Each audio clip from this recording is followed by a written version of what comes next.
Je suis Anne-Marie Thiès, je suis chercheure en histoire culturelle. J'appartiens à l'équipe transfert culturel dans une unité du CNRS et de l'École normale supérieure qui s'appelle Pays germaniques. Le grand thème de mes recherches, c'est la question de la démocratisation et de la représentation du peuple dans les cultures contemporaines.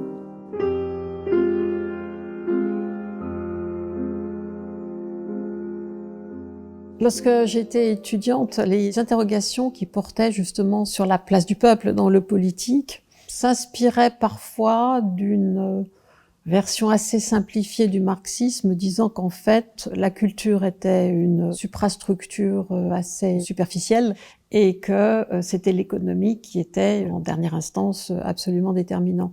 Et il m'a semblé que la culture, parce que c'est une question véritablement de représentation et de conception du monde, était au contraire à une place fondamentale et que les individus sont peut-être beaucoup plus déterminés par leurs pratiques culturelles que par de simples enjeux économiques.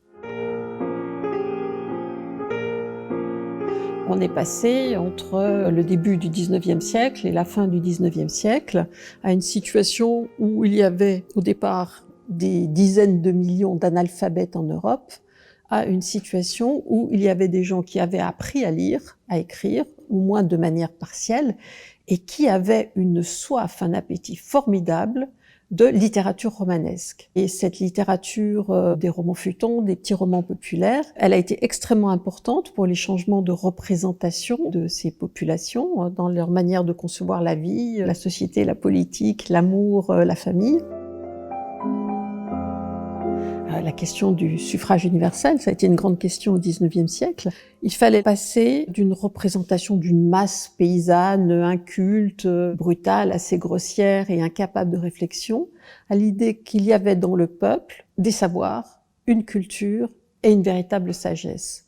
Et ça a été une construction qui a été menée de manière extrêmement intensive, à la fois par des écrivains, par des philosophes, par des intellectuels, par des observateurs, par des peintres, qui ont construit une image de population paysanne en Europe qui a valorisé énormément le peuple paysan, et ça a permis de donner à ce peuple une place dans la vie politique, une place légitime.